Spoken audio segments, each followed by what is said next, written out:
গোটেই কেছটো এটা ভুৱা গোচৰ আসলে তেওঁ প্ৰতিপক্ষ ৰাজনৈতিক দল যিটো আটাইতকৈ ষ্ট্ৰং বুলি তেওঁ ভাবিছে যে তেওঁ তাৰ নেতাসকলক এৰেষ্ট কৰি সোমাই থৈছে আৰু এই প্ৰথমবাৰৰ বাবে এজন মুখ্যমন্ত্ৰীক তেওঁ জেলত সোমাই দিছে প্ৰথমবাৰৰ এটা ৰাজনৈতিক দলক তেওঁলোকে আজি তেওঁ এটা কেছত প্ৰতিপক্ষ কৰিছে ৰাজনৈতিক দলক এই আগতে কেতিয়াও হোৱা নাই স্বাধীন ভাৰতত আৰু তেওঁক যিভাৱে এৰেষ্ট কৰি থৈছে আৰু যিভাৱে তেওঁৰ স্বাস্থ্যৰ অৱনতি ঘটাইছে এইটো ইংৰাজৰ দিনতো এনেকুৱা ঘটনা ঘটিছিল যে ৰাজনৈতিক দলৰ নেতাসকলক এৰেষ্ট কৰি তেওঁ এনেকৈ অৰাজকভাৱে হত্যা কৰা হৈছিল আমাৰ এতিয়া সন্দেহ হৈছে যিভাৱে অৰবিন্দ কেজৰিৱালৰ চুগাৰ লেভেল বাৰে বাৰে কমি গৈ আছে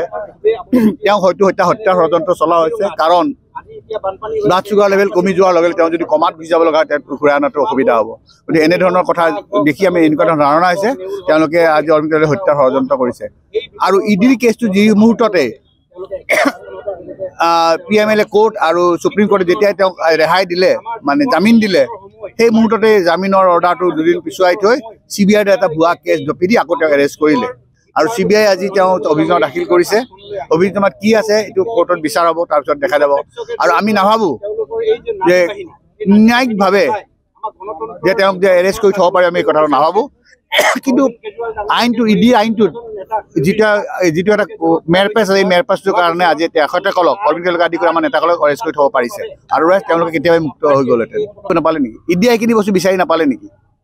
ইডিয়ে বিচাৰি নাকাৰণে আকৌ CBIক লগাব লগা হ'ল নেকি প্ৰশ্নটো মোৰ আচলতে গোটেইটো ভুৱা গোচৰ যিকোনো অভিযোগ কৰিব পাৰে অভিযোগ প্ৰমাণ হ'ব লাগিব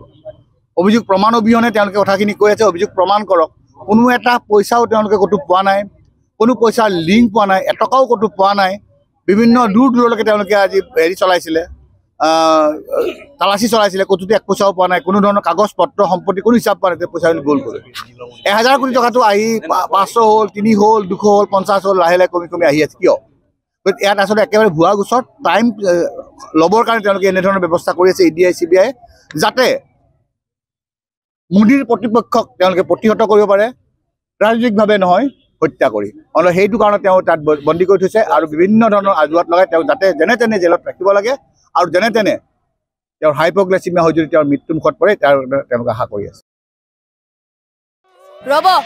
আপুনি যে এটা অপৰাধ কৰিবলৈ গৈ আছে আপুনি জানেনে এই নাবালিকা গৰাকীক এতিয়াই বিয়াত বহুৱাটো যে এটা অপৰাধ আপুনি জানেনে অপৰাধ কেনেকৈ